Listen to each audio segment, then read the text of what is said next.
My husband was standing at the kitchen island when he told me I didn't understand finance. He didn't raise his voice. He didn't have to. He said it the way someone explains gravity to a child. Calm. Certain. Final. You don't understand how complex this is. Danielle, Mark said, sliding a stack of papers back into his leather folder. Construction finance isn't social media analytics. I remember the sound, more than the words, the quiet click of his office door locking 5 minutes later. That was the moment something shifted. It wasn't the first time he'd dismissed me. It wasn't even the first time he'd talked about restructuring or asset positioning. But it was the first time he physically closed a door between us. And I stood there, still holding the unsigned addendum he'd asked me to review, pages filled with language about temporary holding entities and tax efficiency. It would have shifted control of certain joint assets, including access tied to my parents' trust, into a structure I didn't fully recognize. He thought I didn't understand finance. What he didn't understand was that I read patterns for a living. From the outside, our life looked stable. 10 years of marriage. A 4-bedroom house in a quiet neighborhood outside Charlotte. 2 SUVs in the driveway. Joint brokerage accounts. Retirement contributions on schedule. A construction business that seemed to be growing every year. Mark was 35. Confident. Broad-shouldered. The kind of man who filled a room without trying. He managed large-scale commercial construction projects, hotels, mixed-use developments, multi-million-dollar builds. He liked talking about timelines, margins, subcontractor negotiations. He liked being the one who knew more. I was 33, a social media manager for a national retail brand headquartered in Charlotte. My job was numbers. 2, engagement metrics, audience segmentation, predictive growth modeling. I managed ad budgets that ran into the millions. I lived inside dashboards. But inside our marriage, something had been quietly rebalancing. It started about 2 years earlier. Around the time he took on a major hotel project in Tampa, the trips to Florida became more frequent. The calls later. The explanations shorter. Investor meetings. Permit complications. Liquidity timing. Words that sounded technical enough to discourage questions. At first, I believed him. Business grows. Pressure increases. Men get stressed. Then he began locking the office door. It wasn't even a dramatic change. Just subtle. A turn of the handle. A pause. A click. One night, I walked past his office and heard him say, "Once this is in place, she won't be able to interfere." I stopped in the hallway. He lowered his voice after that. The next morning, I asked casually what he meant. He smiled, kissed my forehead, and said, "You're overthinking. It's just tax positioning." Tax positioning. I remember when he first started using that phrase. We had opened our first joint brokerage account 8 years ago at a glass-walled office uptown. We'd sat side by side, nervous and proud, signing documents together. He squeezed my hand and said, "Everything we build together." Back then, the language was ours. Lately, it had become my project, my investors, my structure, and then there was Kayla. I met her at a corporate dinner about 8 months before the airport incident. She was introduced as a legal assistant who helped coordinate filings for one of the firms Mark worked with. 30 years old. Composed. Observant. She didn't speak much that night, but she watched. At one point, she asked me how long we'd owned our home, whether we'd refinanced, whether we kept separate retirement accounts. I answered politely, assuming it was small talk. Later, I noticed Mark resting his hand briefly on the back of her chair when he leaned in to speak to her. He moved it quickly when he realized I was looking. When he presented the asset restructuring addendum to me 2 weeks before his scheduled Aruba trip, he framed it as temporary, just to streamline capital movement while the Tampa project closes. He said, "It'll make things cleaner." Cleaner for whom? I didn't sign. I told him I wanted my own attorney to review it. He withdrew the document faster than I expected. Too fast. That was when the pattern began to sharpen. transfers between internal accounts labeled as reimbursements, increased references to liquidity gaps, a sudden interest in Delaware corporate registrations. And then, one Tuesday morning, I logged into our joint brokerage account to reconcile routine quarterly distributions. The number was gone. $1 million. Not pending. Not scheduled. Completed. Transferred to Silverline Property Holdings, LLC. That was the first time my stomach dropped. The memo line read, Capital allocation. It hadn't come from his business account. It came from our joint liquidity reserve, the one we had built together. I stared at the screen for a long time. Long enough for the coffee beside me to go cold. I didn't confront him. Not that morning. Not that week. Instead, I downloaded statements. I saved timestamps. I began copying transaction confirmations into a private encrypted folder. If he believed I didn't understand finance, I would let him keep believing that. The thing about numbers is they don't panic. They don't defend themselves. They tell stories. And when I began to read this one carefully, I realized the $1 million transfer wasn't the beginning. It was the midpoint. The real question wasn't where the money went. It was where he thought I wouldn't look. From the outside, we looked solid. That's what made it harder to see the fracture forming underneath. Our neighborhood in South Charlotte was the kind with trimmed hedges and coordinated porch lights. We hosted summer barbecues. We showed up to HOA meetings. Mark talked about square footage and property appreciation with the other husbands, while I discussed school zoning and retail expansions with the wives. We were the couple people described as stable. 2 SUVs in the driveway. A joint brokerage account steadily compounding. My parents' trust folded neatly into long-term investment strategy. Mark liked to say we were financially strategic. The first time he used the phrase asset shielding, I laughed and asked if he was starting a spy agency. He didn't laugh back. It's just smart structuring, he said. You protect what you build. I thought he meant from market downturns. Inflation. Supply chain issues. I didn't realize he meant from me. Professionally. I managed digital campaigns worth millions. I tracked engagement drop-offs by the minute. I could tell you exactly when a customer lost interest in a brand and why. In my own marriage, I was being told I didn't understand finance. The insult wasn't really about money. It was about positioning. Mark's Tampa hotel project had changed him. At least, that's what I told myself in the beginning. Bigger investors. Bigger risk. Bigger stress. He started traveling to Florida twice a month. Sometimes more. He said the developers were anxious. That permits were delayed. That the project needed confidence from leadership. He began taking calls in his locked office instead of the kitchen. One evening, as I walked past the door, I heard him say, "If this goes through, we won't have to worry about division." Division. The word lingered. When I asked him about it later, he shrugged. Investor equity division. Don't overthink it. I stopped asking. Not because I believed him. Because I started observing, he opened a new business credit card and didn't add me as an authorized user. That was new. Historically, we kept full transparency across accounts. When I mentioned it casually, he said, "It's easier for accounting this way." Easier for whom? At a holiday dinner hosted by one of his subcontractors, I saw Kayla again. She wore a navy dress and carried herself like someone who belonged in rooms she hadn't grown up in. She was polite, controlled, and watchful. Mark introduced her as just helping with some filings. She asked me if we planned to refinance our mortgage this year. She asked if my trust was revocable or fixed. She asked if our brokerage account had margin access. The questions were too specific for small talk. At one point, she excused herself to take a call. Mark followed her into the hallway. When they returned, they stood slightly farther apart than necessary. 2 weeks before the Aruba trip appeared on our shared calendar, Mark handed me the asset restructuring addendum. It referenced something called a temporary holding entity designed to streamline capital for short-term deployment.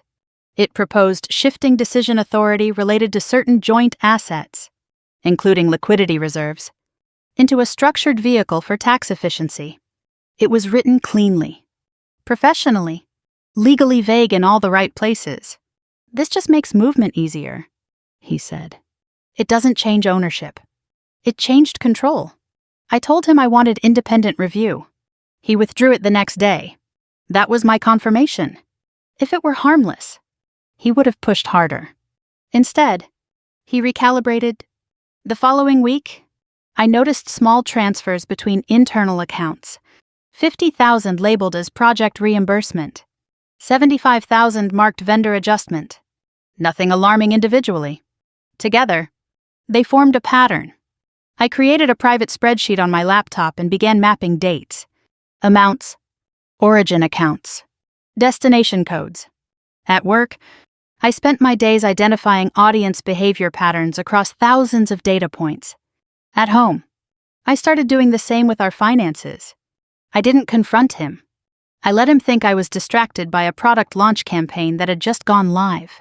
One night, as I was reviewing ad performance metrics, a notification popped up on our shared tablet sitting on the kitchen counter. Aru, 2 seats. No context. Just that I checked the timestamp. It had been added 3 days earlier. When he came home, I asked lightly. "Planning a getaway." He smiled. "Just a quick investor meeting.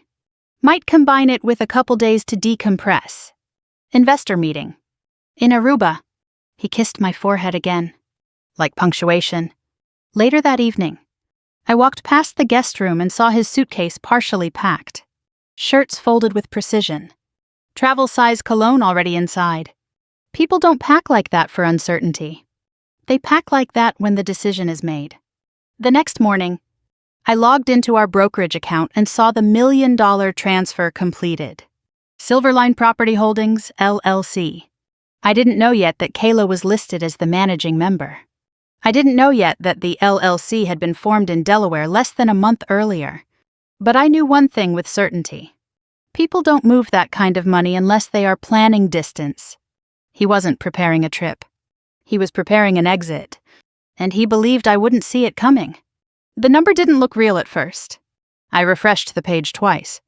Then logged out and back in, as if the brokerage dashboard might correct itself out of embarrassment. $1 million. Completed transfer. Recipient. Silverline Property Holdings, LLC. Memo. Capital allocation. It hadn't come from his business operating account. It had come from our joint liquidity reserve, the account we built over 10 years. The one tied to long-term stability. The one we once referred to as untouchable. The kitchen was quiet. The coffee machine hummed. Sunlight spilled across the granite counter like nothing had changed. Everything had... I downloaded the transaction receipt immediately. PDF. Timestamp. Authorization ID. 342I. I was asleep when it happened. That detail mattered more than the amount. I pulled the previous 6 months of statements and started scanning line by line. 50,000 here. 75,000 there. Transfers labeled vendor correction, project adjustment, reimbursement allocation. Individually, they looked procedural. Together, they formed a migration. Money wasn't being spent. It was being repositioned. I built a spreadsheet and began mapping the flows. Origin account, intermediary, destination, data, time. The intermediary account caught my attention. It was tied to the Tampa Hotel Project's internal reimbursement ledger. Funds had moved from our joint liquidity reserve into that account before being transferred to Silverline. Why route personal marital funds through a construction reimbursement channel? Unless you needed them to look operational. I opened a new browser tab and searched the Delaware Division of Corporations database. Silverline Property Holdings, LLC appeared instantly. Formation date. 3 weeks earlier. Registered agent. A corporate formation service specializing in asset protection entities. Managing member. Kayla Mendez. My chest tightened, but my hand stayed steady. I clicked into the filing details. There had been an amendment filed 48 hours after the $1 million transfer. Expanded operating authority. Additional banking institution listed in Tampa.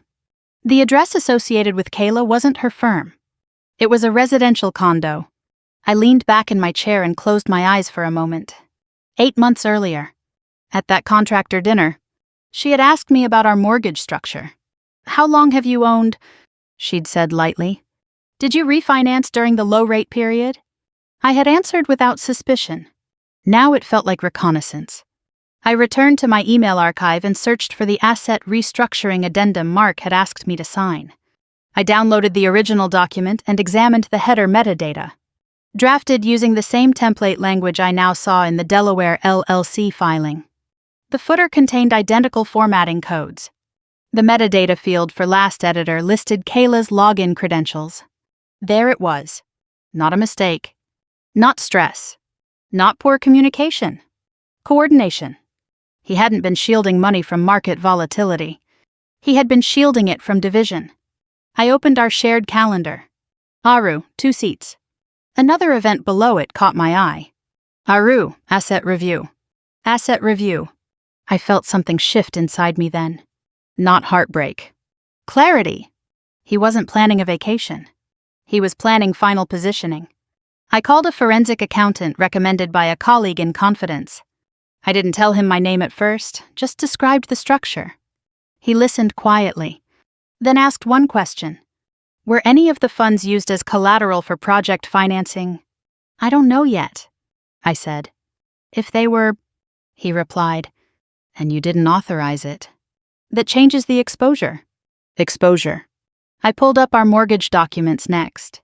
2 days later, my attorney confirmed what I had begun to suspect.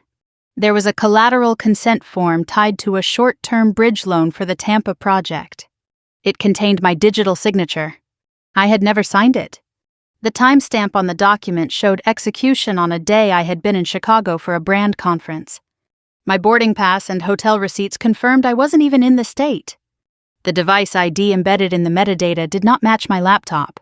The IP trace pointed to a network registered to Kayla's law office. I stared at that detail for a long time. This wasn't just an affair. It was structural. That evening, Mark came home relaxed, almost buoyant. "Flights confirmed," he said casually, dropping his keys on the counter. "We'll be gone a few days."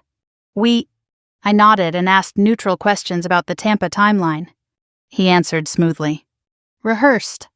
I watched him the way I would watch a campaign dashboard during a product recall, looking for instability beneath confidence. After dinner, he transferred another $75,000. I saw the notification in real time because I had set up alerts. He didn't know that. I didn't confront him. Not yet. Instead, I scheduled an emergency consultation with my attorney for the following morning. I brought everything. Transaction receipts, corporate registry printouts, the metadata analysis, the forged collateral consent. My attorney listened without interruption, then folded her hands. "Do you believe he intends to leave the jurisdiction?" she asked. I thought about the suitcase in the guest room, the Aruba tickets, the LLC formed in Delaware, the Tampa banking expansion. "Yes," I said. "I think he believes once he's gone, it becomes harder to unwind." She nodded once. "Then timing is everything." That night, I stood in the doorway of the guest room and looked at the half-packed suitcase. His passport was inside. The silence between us had thickened into strategy. He thought the $1 million transfer was the decisive move. He underestimated the one person in the marriage who understood how to read the numbers. And I hadn't even made mine yet. The morning after I confirmed the transfer, I made pancakes. It felt absurdly domestic. Standing at the stove while my marriage rearranged itself in spreadsheets and corporate filings, Mark sat at the island scrolling through his phone. Relaxed. Almost amused by something on the screen. "Big week," he said. "Once this closes, things will calm down." Calm down. I studied him the way I studied performance metrics when a campaign suddenly spiked in one region but not another. Looking for the anomaly. His phone lit up with a notification preview before he turned it face down. SP Holdings. He didn't notice that I saw it. I finished cooking, cleaned the counter, and kissed his cheek before leaving for work. By the time I reached my office parking garage, I was already logged into the Delaware registry on my phone. Silverline Property Holdings, LLC had been amended 48 hours after the $1 million transfer. I downloaded the updated filing. Expanded operating authority. Additional banking institution listed in Tampa. Authorization for capital movement without secondary signatory approval. No mention of me anywhere. I forwarded everything to my attorney. Within hours, she had initiated preliminary review requests through informal channels. Not full discovery yet, just verification. The Tampa bank account tied to the LLC had been opened days before the transfer. The funding path was clear now. Joint liquidity reserve. Internal construction reimbursement account. Silverline LLC account. Then partial allocation toward what was labeled Project Bridge liquidity. My stomach tightened when the forensic accountant flagged the next layer. Part of the Tampa hotel project's short-term financing listed a collateralized interest against a property described as jointly owned. Our house? There's a consent form attached, he said. I know, I replied. Did you sign it? No, he paused. Because the signature is there. The digital consent form had been executed at 11:27 p.m. On a Tuesday night. I was in Chicago that Tuesday. The metadata showed the file originated from a law office IP address. Kayla's firm. I stared at the PDF until the text blurred. This wasn't sloppy. It was layered. I retrieved the unsigned restructuring addendum Mark had asked me to sign weeks earlier and compared the formatting to the LLC filing documents. Identical boilerplate language. Identical footer codes. Identical drafting software stamp. The header metadata showed the file had been last edited under Kayla's credentials. The draft collateral consent had the same internal formatting fingerprint. It wasn't coincidence. It was coordination. That evening, Mark was unusually affectionate. He poured wine, asked about my day, mentioned Aruba again. It'll be good for us, he said casually. Clear our heads. Clear whose head? His suitcase sat half-packed in the guest room. Shirts folded. Travel-sized toiletries already lined inside. He was planning distance. I excused myself early and went upstairs with my laptop. My attorney called at 9. We can file for an emergency temporary restraining order, she said. Freeze the accounts. Prevent further dissipation of marital assets. How fast? I asked. If we file at first opening tomorrow, and if the judge signs same day, we can coordinate service before departure. Departure time. 8:15 a.m. Less than 24 hours. Do it, I said. We worked late into the night assembling documentation. Transfer confirmations. LLC formation timeline. Metadata analysis of the forged digital consent. Calendar screenshots showing Aruba departure. Preliminary forensic accounting summary. By midnight, the motion packet was complete. When I walked past the guest room again, Mark's phone lit up with a message. Tomorrow changes everything. Kayla. I didn't confront him. Instead, I went into the master bedroom, closed the door softly, and lay awake in the dark. At 2:15 my phone buzzed. Another transfer alert. $75,000. He was accelerating. I forwarded the alert to my attorney immediately. She responded within minutes, adding to freeze scope. I lay there staring at the ceiling. He thought time was on his side. He believed that once he boarded a plane, the structure would hold. In the morning, I drove to the Wake County Courthouse before it opened. The air was cool. The building smelled faintly of paper and old carpet. I signed the final authorization for emergency filing. Fraudulent transfer. Dissipation of marital assets. Forgery of collateral consent. Risk of removal of funds from jurisdiction. The clerk glanced at the amount listed in the petition and raised her eyebrows slightly. $1 million. The judge's chambers reviewed the motion before noon. By 1:30 p.m., the temporary restraining order was signed. Asset freeze authorized. Service coordination approved. Banking institutions to be notified electronically upon execution. I stepped outside into the afternoon light and let out a breath I hadn't realized I was holding. That evening, Mark acted normal. Too normal. He loaded his suitcase into the car for the early flight, set his alarm, kissed my forehead. "Don't stress," he said. "I've got this handled." I nodded. "Safe flight," I replied. He didn't know that the process server had already been assigned. He didn't know that airport security had been coordinated for lawful service. He didn't know that by the time he reached the terminal, the banks would already be prepared to freeze every account connected to Silverline Property Holdings, LLC. He believed the $1 million transfer was the decisive move. He didn't realize I had already made mine. I was standing on the courthouse steps before the doors even opened. The morning air in Charlotte felt thinner than usual. Or maybe that was just my breathing. I had barely slept. Not from fear, from calculation. My attorney arrived carrying a thick binder organized with colored tabs, transfers. LLC. Collateral. Metadata. Escrow. The evidence had weight now. It wasn't just a theory in my head anymore. It was documentation. "Once we file," she said quietly, "we move fast." I nodded and signed the final authorization for the emergency motion. Fraudulent transfer. Dissipation of marital assets. Forged collateral consent. Risk of jurisdiction flight. The clerk at the filing window scanned the petition summary and paused when she reached the amount listed. $1 million. She didn't say anything. She didn't need to. We requested an immediate temporary restraining order, freezing the Silverline Property Holdings LLC account and any associated banking institutions. We requested an emergency injunction preventing asset movement out of state. We requested expedited review based on imminent travel. Mark's flight to Aruba was scheduled for 8:15 the following morning. If the judge didn't sign before then, things would become more complicated. We waited in the hallway outside the courtroom while Chambers reviewed the motion. I watched attorneys move in and out of doors. Watched people sit and fidget and check phones.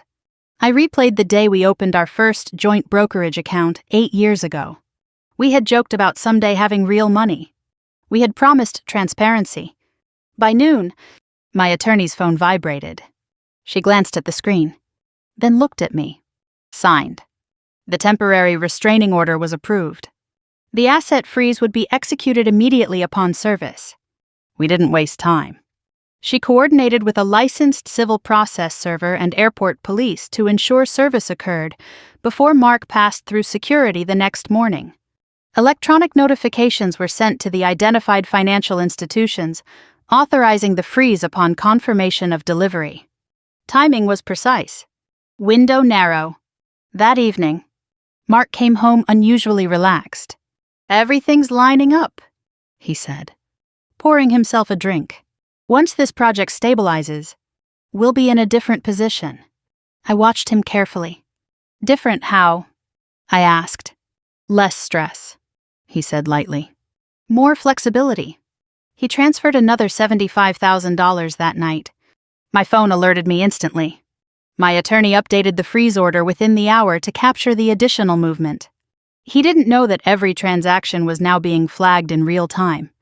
Before bed, he kissed my forehead. "Try not to worry," he said. "I've got this." I almost laughed. Instead, I nodded and let him believe the performance was still working. His suitcase sat upright by the front door. Boarding passes printed and tucked neatly inside his passport holder. At 6:30 the next morning, he left for the airport. I did not follow him.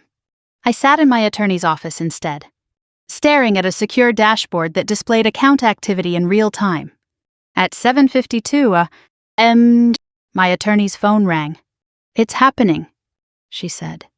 I pictured Charlotte Douglas International Airport in my mind, the rolling suitcases, the overhead announcements, the bright sterile lighting. The process server approached Mark just before the security checkpoint. "Mark Reynolds?" he asked. Mark would have nodded. Distracted. "You've been served." A sealed envelope handed over. Signature required. Inside were copies of the temporary restraining order, the asset freeze authorization, and notice of the civil complaint filed that morning. Kayla stood beside him. She would have stiffened first. My attorney received confirmation of service at 8:03 a.m. Within seconds, my screen began to change. Silverline Property Holdings, LLC, restricted. Tampa Associated Business Account, pending review. Joint Liquidity Reserve, freeze confirmed. Mark's phone began to vibrate repeatedly. According to the process server's follow-up note, transaction failures. Access denied notifications. By 8:10, the Tampa Hotel Investor Portal flagged funding under compliance review. The boarding time passed. At 8:22, my phone rang. "Danielle," Mark said, his voice sharp. Confused. "What did you do?" "I protected what was ours," I replied evenly.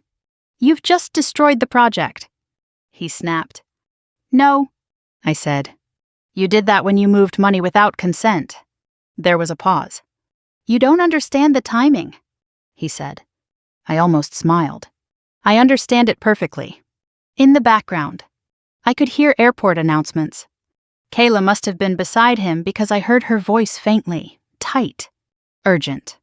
"You said this was clean," she whispered. The call ended abruptly. Moments later, my attorney received confirmation that Kayla had also been served notice regarding her role in drafting the collateral documents now under review.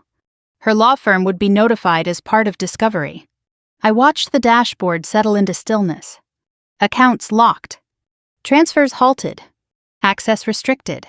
For the first time in weeks, I felt the power dynamic shift. Not loudly. Not dramatically. Structurally, I sat back in the chair and exhaled slowly. This wasn't revenge. It was interruption. He had believed the transfer was the final move. He never considered that the person he dismissed as financially unaware was the one monitoring the numbers. Outside the airport, his suitcase remained unopened.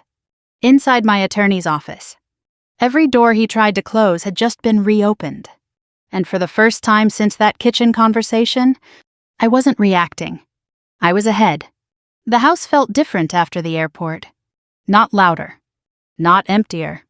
Exposed. Mark came home late that night without the suitcase. He didn't slam doors. He didn't yell. He walked in slowly, placed his keys on the counter, and stood there like he was recalculating. "You've started something you can't control," he said finally. I didn't respond. Control was the word he always used when he meant leverage. The next morning, formal discovery began. My attorney filed comprehensive requests for full financial disclosure. All communications related to Silverline Property Holdings, LLC, every transfer tied to the Tampa Hotel project, complete investor agreements, and every document involving collateralization of joint property. The court set an expedited timeline due to the active asset freeze. Mark's attorney responded quickly, filing a motion claiming the $1 million was business liquidity temporarily positioned for project stabilization. Temporary. That word again. The first batch of subpoenaed emails arrived 3 days later. Hundreds of pages. I sat at my kitchen table late into the night reading through them line by line. Emails between Mark and Kayla discussing shielding marital exposure. Notes about pre-filing positioning. References to post-transfer separation strategy. One subject line froze me. After Aruba, Phase 2. Phase 2 of what?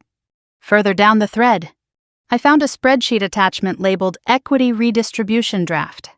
It outlined a scenario in which ownership stakes in the Tampa project would shift after capital was secured offshore.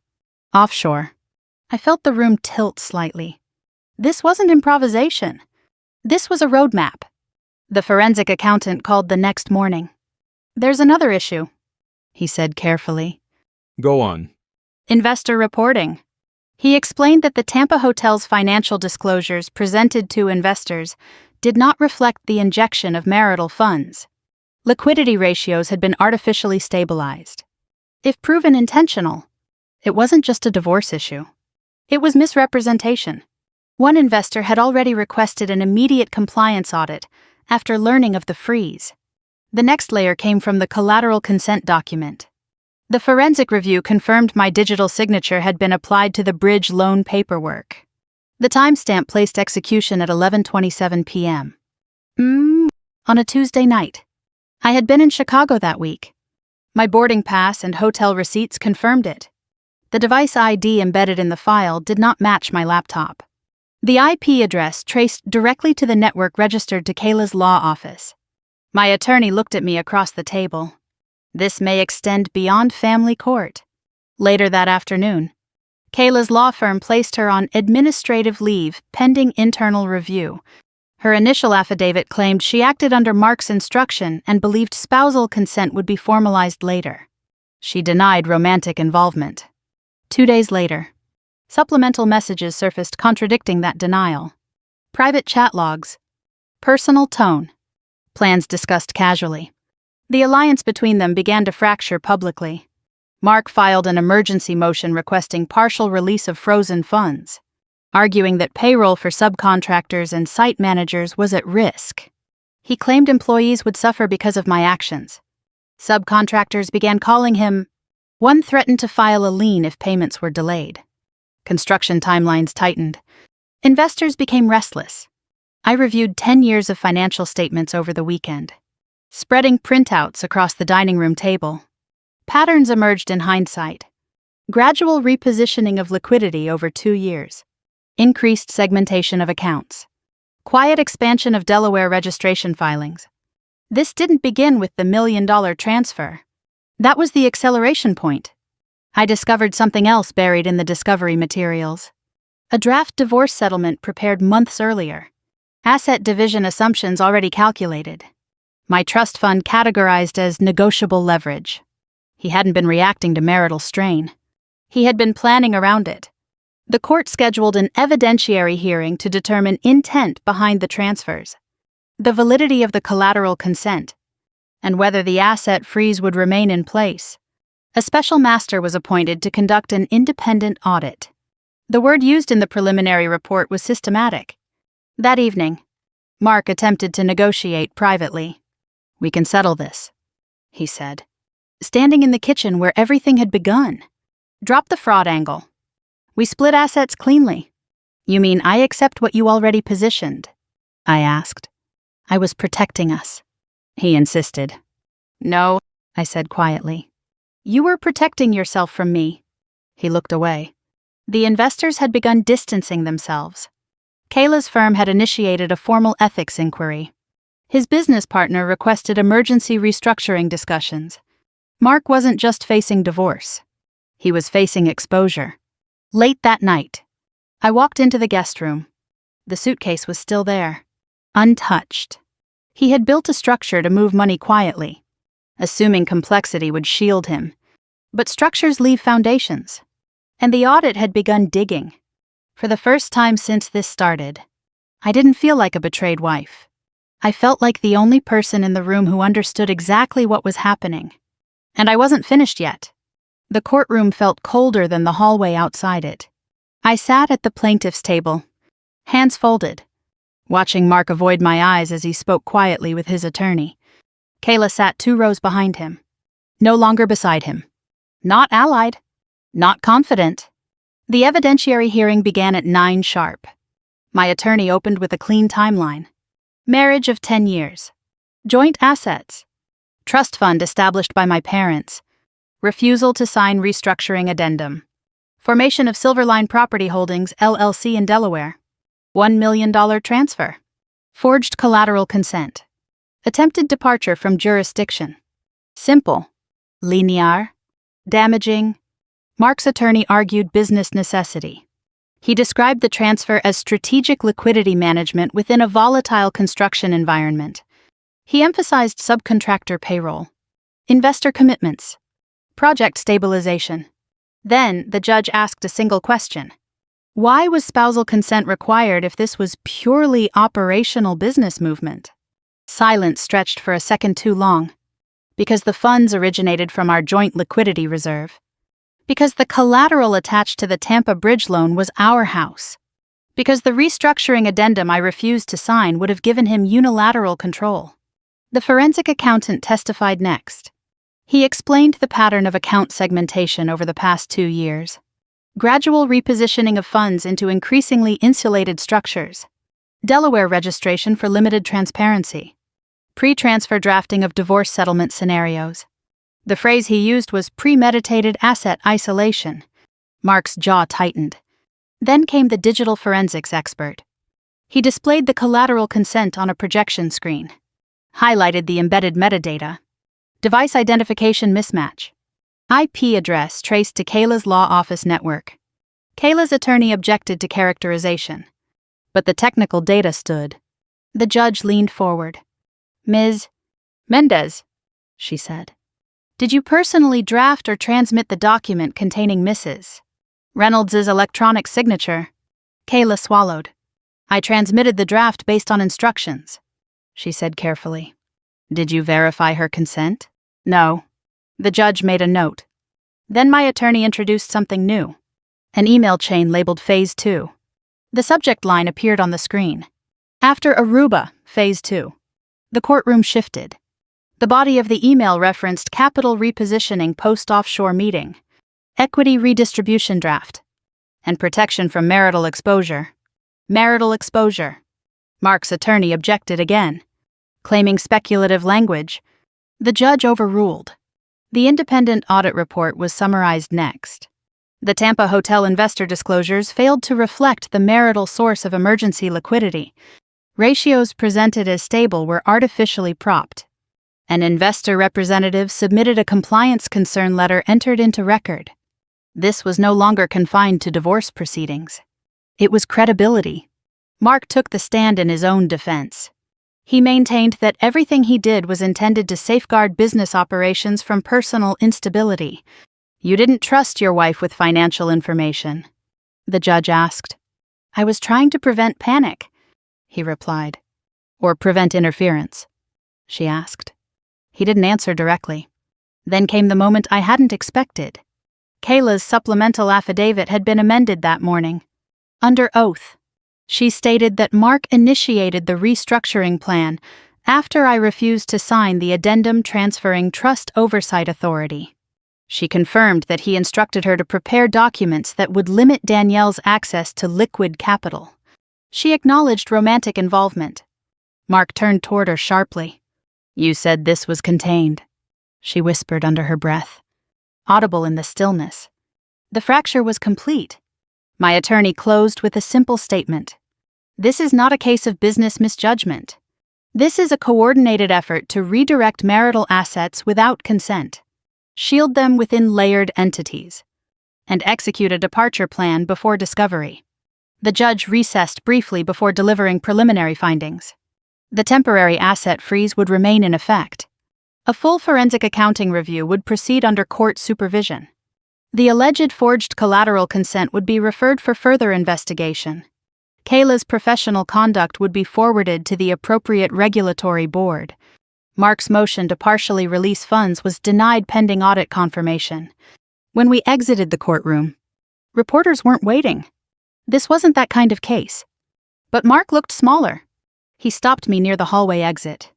You're destroying everything, he said quietly. No, I replied. I'm revealing it. Outside. The air felt different from the morning. Not lighter. Clearer. My attorney reviewed next steps. Divorce filings would proceed alongside the civil fraud components. Asset division would consider intentional misconduct.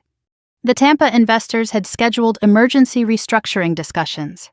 Subcontractors had begun requesting written assurances. Kayla's firm issued a public statement placing her on indefinite leave pending ethics investigation. The structure he built was no longer invisible. It was being examined from every angle. That night, I returned home alone. Mark had checked into a hotel. The dining table was still covered in documents, spreadsheets, bank statements, email printouts. I ran my hand across the paper stacks. 10 years of partnership. 2 years of quiet repositioning. $1 million moved in a single decisive action. He believed that complexity would obscure intention. He forgot that intention leaves patterns. I stood in the center of the living room and realized something important. This wasn't just about money anymore. It was about agency. He underestimated me because I wasn't in construction meetings, because I didn't speak in developer jargon, because I managed brand campaigns instead of concrete. But I understood data. And data doesn't lie. The next hearing would decide long-term consequences. But the balance of power had already shifted. Not with shouting, not with public humiliation, with evidence. And I was still standing.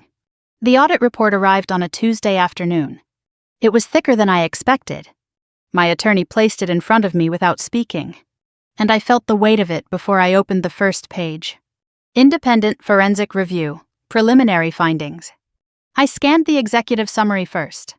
Systematic diversion of marital funds. Undisclosed affiliated entity control. Collateral misrepresentation tied to primary residence. Potential tax reporting discrepancies. My pulse didn't spike. It steadied. This was no longer about suspicion. It was documented. The report outlined a timeline stretching back 23 months. Gradual segmentation of liquidity into separate operational accounts. Escrow repositioning under construction pretexts. Expansion of Delaware filings under Silverline Property Holdings, LLC, beyond what had been disclosed in standard marital financial statements.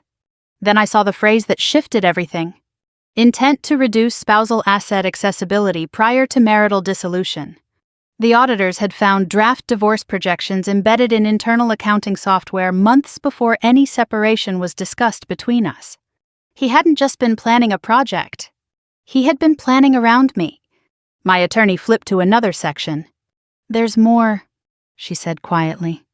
The Tampa Bridge loan had been structured using our home as contingent secondary collateral. But the lien documentation had been pre-filed for rapid execution in the event of spousal non-cooperation. Non-cooperation. That was me refusing to sign. The auditors traced the digital execution pathway again. Kayla's office server logs confirmed document preparation and transmission. Her metadata signature appeared in file revision histories. The ethics inquiry had escalated. Meanwhile, Mark's construction firm faced immediate liquidity pressure. With the freeze in place, subcontractors had begun filing preliminary lien notices to protect their interests. Investors demanded clarity. An emergency meeting was scheduled between Mark and the primary hotel project backer. I wasn't invited. But I didn't need to be. The freeze meant he couldn't access the diverted funds. The project's capital stack was unraveling. 2 days later, news circulated within local construction circles that the Tampa development had entered compliance review. Compliance review was polite language. It meant exposure. Mark requested a settlement conference. We met in a neutral office downtown. He looked tired in a way I had never seen before. Not physically. Structurally, this has gone too far, he said. You moved $1 million without consent. I replied. It was temporary, he insisted. You drafted a divorce scenario before you ever discussed separation, I said calmly. You created an LLC to isolate funds. You forged my digital consent. His jaw tightened. I didn't forge anything. You instructed someone to apply my signature. Silence. He shifted tactics. We can resolve this privately. I'll return the funds. We avoid further investigation. The word investigation hung in the air. You're not offering resolution, I said. You're offering containment. His attorney leaned forward. If this proceeds, it may impact ongoing investor relationships. That's not my responsibility, I said evenly. Transparency is... He stared at me as if I had become someone else. Maybe I had. The settlement meeting ended without agreement. That evening, the regulatory board overseeing Kayla's professional conduct issued a formal notice initiating disciplinary review. Her law firm distanced itself publicly, citing breach of internal compliance standards. Mark called me later that night. You've ruined her career, he said. No, I replied quietly. Your decisions did. He exhaled sharply. You think this makes you strong? No, I said. It makes me informed. The divorce proceedings advanced in parallel. Asset valuation hearings were scheduled. The forensic audit findings were entered into official record. The judge signaled that intentional dissipation of marital assets would factor heavily into final division. Meanwhile, the Tampa investors began restructuring discussions without Mark present. His business partner filed a separate motion seeking indemnification protection. The narrative around him was shifting from entrepreneur to liability. 1 week later, the independent audit delivered its supplemental report. It confirmed that the $1 million transfer, combined with collateral positioning, would have reduced my accessible liquidity by nearly 40% had the Aruba departure occurred as planned. 40%. That was the long game? I sat alone in the house that night, walking from room to room. 10 years of shared space. 10 years of assumption. He thought I would never examine the structure. He thought complexity would feel intimidating. Instead, it felt solvable. I packed a single overnight bag and left for a short-term rental in uptown Charlotte. Not as retreat, as repositioning. The next court date approached. This time, it wasn't about maintaining the freeze. It was about consequence. Mark texted once more. "We can still fix this." I stared at the message. Fix implied repair. There was nothing to repair. There was something to divide. And something to redefine. As I looked out over the Charlotte skyline from my temporary apartment, I realized the betrayal had transformed. It wasn't raw anymore. It was clarified. He believed power came from control of accounts. I understood that power comes from understanding them. And the audit had done more than freeze funds. It had rewritten the balance between us. The day of the final evidentiary hearing arrived without ceremony. No dramatic storm. No media outside the courthouse. Just a quiet Tuesday morning in Charlotte. And a docket number that had grown heavier with every filing attached to it. I sat beside my attorney as the courtroom filled slowly. Mark entered last. He looked thinner, sharper around the edges. His confidence had shifted from assured to defensive. Kayla was not present. Her disciplinary hearing had been scheduled separately, and the court had already admitted her sworn supplemental affidavit into record. The judge began by summarizing the procedural posture. Temporary restraining order in place. Independent forensic audit completed. Supplemental financial disclosures filed. Pending determination of intentional dissipation of marital assets and fraudulent conduct. Mark's attorney made one final attempt to reframe everything. Your Honor. While mistakes were made in communication, there was no intent to permanently deprive Mrs. Reynolds of her marital interest. The funds were positioned for business continuity. Not concealment. Positioned, not concealed. The judge did not react. My attorney rose and walked methodically through the audit conclusions again. Layered LLC formation immediately following my refusal to sign restructuring addendum. $1 million transfer executed without spousal authorization. Digital collateral consent, bearing falsified signature metadata. Pre-drafted divorce financial models anticipating asset shielding. Email language referencing marital exposure and access limitation. The judge flipped through the audit binder slowly. "Mr. Reynolds," she said finally, "did you disclose the existence of Silverline Property Holdings, LLC in your initial marital asset declaration?" "No," he admitted. "Did you inform your spouse of the transfer prior to execution?" "No." "Did you authorize or direct the preparation of a collateral document bearing her electronic signature without her physical execution?" His attorney objected to phrasing, but the judge continued. "Answer the question." Mark hesitated. "I instructed legal counsel to prepare documents under the assumption consent would follow." "That was not the question," the judge said evenly.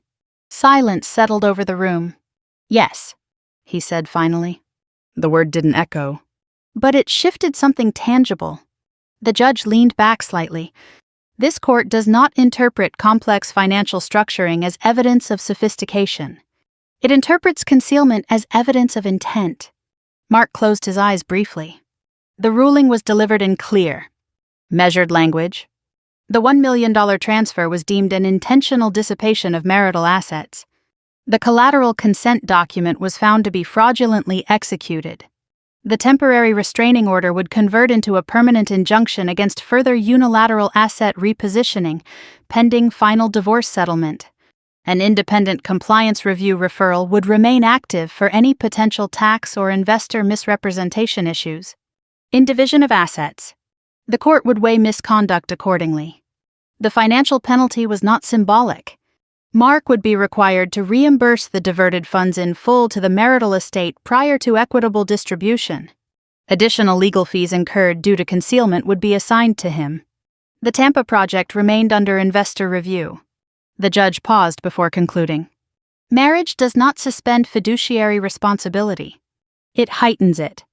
The gavel struck once. It was done. Outside the courtroom, Mark stopped me near the exit. "You've taken everything," he said quietly. "No," I replied. "You risked everything." He shook his head. "You could have talked to me." "I tried," I said. "You locked the door." For a moment, neither of us moved. Then he stepped aside. The following weeks moved quickly. The funds were returned to the marital estate under court supervision. The divorce settlement finalized with the court awarding me a majority share of liquid assets due to proven misconduct. Our house would be sold. His construction firm entered restructuring under new oversight. One investor formally withdrew from the Tampa project. Kayla's disciplinary review concluded with suspension pending further compliance education and ethics retraining. She sent me one message. I didn't understand how far he would go.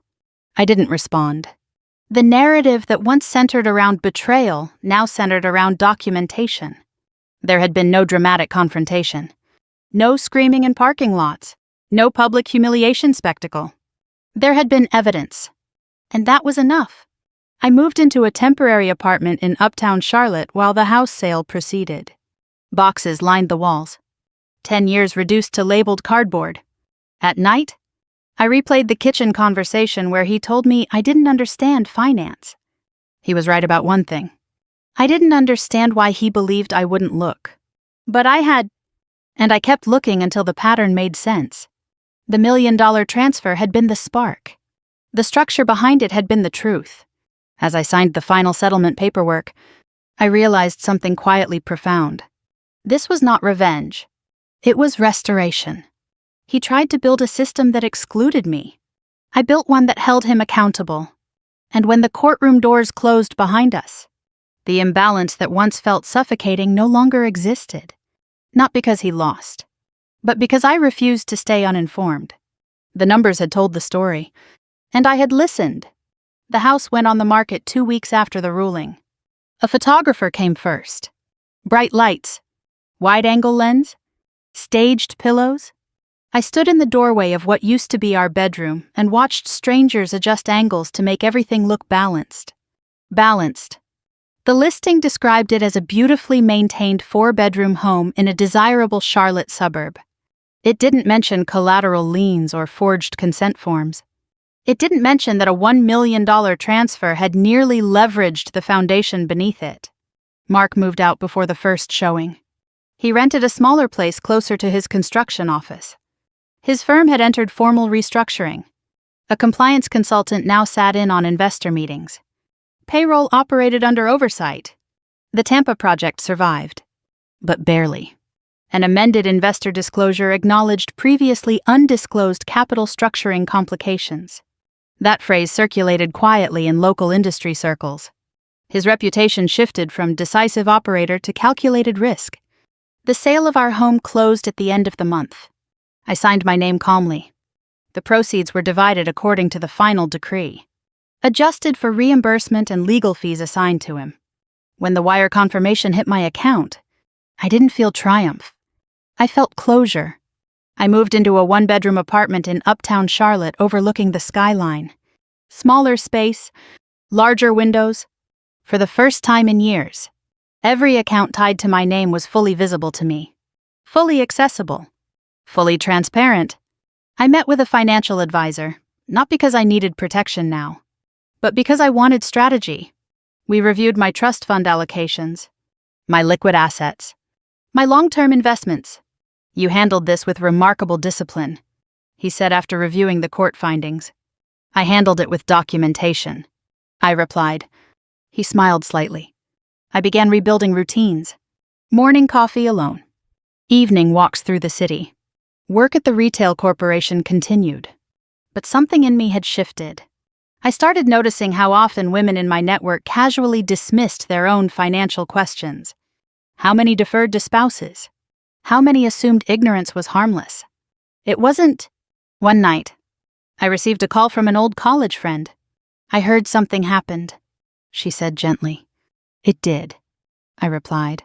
She paused. My husband handles everything. I don't even know our account passwords. The sentence sat heavy in the air. I heard my own past in it. That conversation stayed with me. I began drafting notes late at night.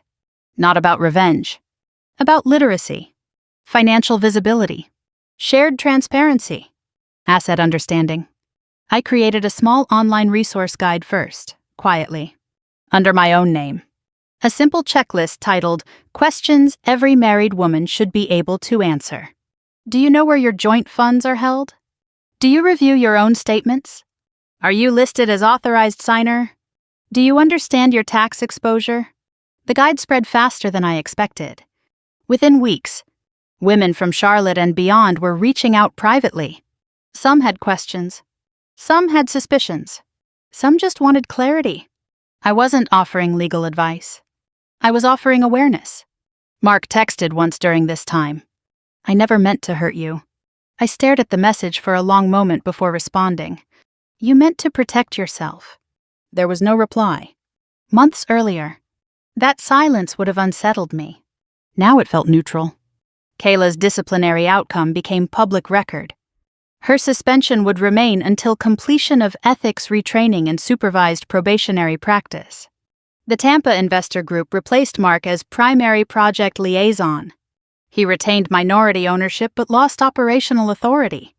The structure he built had not collapsed completely. It had been rebalanced without him at the center.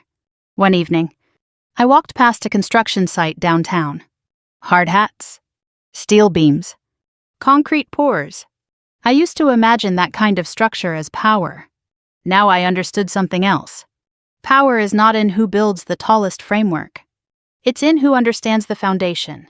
I sat at my apartment desk that night and officially registered a small consulting entity under my own name. Nothing elaborate.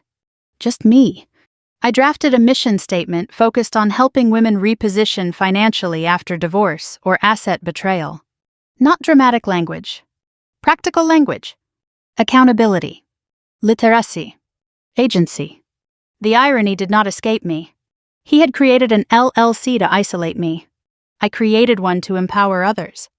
The difference was intention. The $1 million transfer that once felt like a weapon now felt like a lesson. A catalyst. I didn't need the courtroom anymore. I needed clarity. And for the first time in a long time, every number in my life made sense. Not because someone explained it to me, because I chose to read it myself.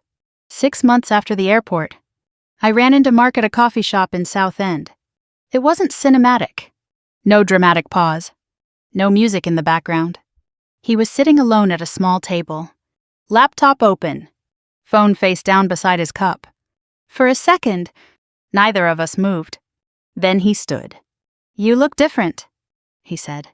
I feel different, I replied. He nodded, as if that made sense. There were lines around his eyes I hadn't noticed before. Not from age. From recalculation. How's the firm? I asked, keeping my voice neutral. Stable, he said. Smaller. Controlled. Controlled. That word again? I'm not leading the Tampa project anymore, he added. The investors wanted someone else front-facing. I didn't react. He studied me for a moment. I underestimated you, he said finally. Yes, I answered. There was no satisfaction in it. Just accuracy. I thought I was being strategic, he continued. I didn't think you'd dissect it. You thought I wouldn't look, I said quietly. He exhaled. I thought you trusted me. I did, I replied. Until I had a reason not to. We stood there. Two people who once shared a mortgage and a future. now discussing structural failure like analysts reviewing a case study. I never planned for it to go that far, he said. But you planned, I answered. Silence stretched between us. He glanced at my laptop bag. I heard about your consulting thing, he said. Helping women with financial transitions. It's growing, I replied. Of course it is. There was something almost like respect in his tone. Almost. I left first. Not because I needed to escape. Because I had somewhere to be. That afternoon, I led a small workshop in a rented conference room overlooking uptown Charlotte. 12 women sat around a long table, notebooks open. Divorcees. Newly separated. One still married but concerned. I didn't begin with numbers. I began with a story. Not the dramatic parts. The quiet ones. The locked office door. The phrase you don't understand finance. The moment the account alert appeared, I watched their faces as I described the $1 million transfer. Shock. Anger. Recognition. Revenge isn't what saved me. I told them. Information did. We reviewed basic structures. How to read a balance sheet. What an LLC is. How asset transfers can be disguised as operational moves. Why joint consent matters. Why documentation is power. After the session, one woman lingered. My husband just formed a new entity in Delaware, she said softly. He said it's for tax optimization. I held her gaze. Ask questions, I said, and don't apologize for asking them. That night, I walked home through the city lights feeling something unfamiliar. Not anger, not relief. Purpose. The $1 million had returned. The house had sold. The marriage had ended. But something larger had shifted. I no longer flinched at financial language. I no longer deferred. Mark texted again a week later. I'm not your enemy. I read the message twice. He wasn't wrong. He wasn't my enemy anymore. He was a lesson. I didn't respond. The divorce decree had long been finalized. The asset redistribution executed. The audits completed. What remained wasn't litigation. It was understanding. One evening, I sat on my balcony watching the skyline pulse with quiet movement. Construction cranes still dotted parts of the city. Concrete still poured. Frameworks still rose. But I saw them differently now. Every structure depends on alignment. Every imbalance eventually shows. The $1 million transfer had been dramatic. But the real fracture began long before that. It began the moment I stopped looking at the numbers. I opened my laptop and reviewed client inquiries for the week. Women from Raleigh. From Atlanta. From Tampa. Patterns repeating in different zip codes. Hidden transfers. Silent restructurings. Complex language used as camouflage. I drafted a new workshop module that night. Understanding asset dissipation in marriage. It wasn't flashy. It was clear. Before closing my laptop, I thought about the airport. The sealed envelope. The moment his phone began vibrating with frozen account alerts. It could have been humiliating. It could have been cruel. Instead, it was corrective. He built a structure designed to exclude me.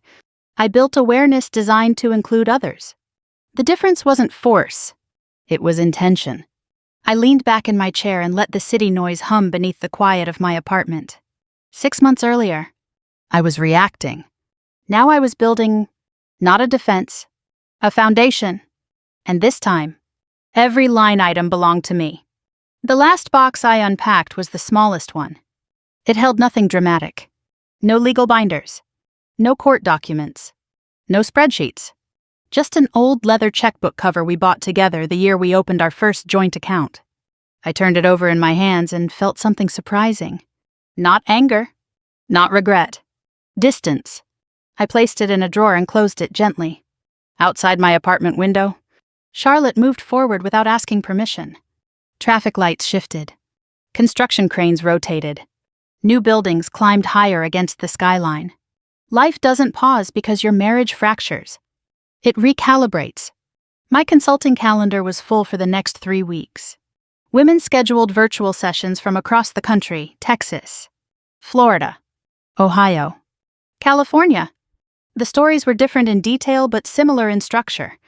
Hidden transfers, unexplained LLC formations, vague tax optimization language, asset restructuring framed as protection. Protection from whom? When I began sharing my experience publicly, I expected backlash. Instead, I received messages like this. I thought I was overreacting. I thought I was just being paranoid. I thought I didn't understand the numbers. That last one always made me pause. You don't understand finance. That sentence used to silence me. Now it motivates me. One evening, after a long workshop, I sat alone at my desk reviewing new inquiries. A woman from Tampa wrote that her husband had moved funds into a newly formed holding company 2 months ago. She hadn't wanted to look into it because she trusted him. I typed back the same thing I've learned to say without hesitation. Trust is not a substitute for transparency. That truth cost me a marriage. It also gave me clarity. I no longer replay the airport scene in my mind with adrenaline. I remember it calmly. The sealed envelope. The vibration of his phone. The realization that structures built in secrecy rarely withstand scrutiny. Revenge was never the point. Exposure was. Accountability was. If I had screamed at him in the kitchen that night, nothing would have changed. If I had begged for honesty, he would have offered language. Instead, I followed the data, and the data led to truth. Mark and I no longer speak except through brief logistical messages tied to lingering paperwork. There is no dramatic reconciliation. There is no cinematic closure. There is only distance and consequence. He once told me I had destroyed everything. But destruction implies chaos. What happened was correction. He built a financial maze believing I would never walk into it. I walked through it methodically. And when I reached the center, I turned the lights on. Now when I sit with women who whisper that something feels off, I don't tell them to assume the worst. I tell them to look. Open the statements. Understand the structure. Ask questions without apology. Because ignorance isn't peace. It's vulnerability. 6 months ago, I thought the $1 million transfer was the climax of my story. It wasn't. The climax was the moment I stopped believing I was incapable of understanding it. That shift changed everything. The money returned. The house sold. The marriage ended. But something far more valuable stabilized. My sense of agency. If you've ever been told you don't understand finance, I want you to hear this clearly. Understanding is a choice. Silence is not loyalty. And complexity is not protection. It's often camouflage. I share this not to relive the betrayal, but to illuminate the pattern. Because when you see the pattern, you can interrupt it. And when you interrupt it, you reclaim power without ever raising your voice. If this story resonated with you, if you felt that quiet suspicion, that subtle dismissal, that locked door, stay with me. There are more conversations we need to have about accountability, financial literacy, and the structures that shape our lives. Leave a comment and tell me what you would have done the moment you saw that transfer alert. Share this with someone who needs to hear that looking at the numbers is not distrust, it's responsibility. And if you want more stories about betrayal, hidden power, and the quiet ways women reclaim control, subscribe and stay. Because sometimes the most powerful revenge isn't destruction, it's documentation. And I'm just getting started. This story is fictionalized for dramatic effect.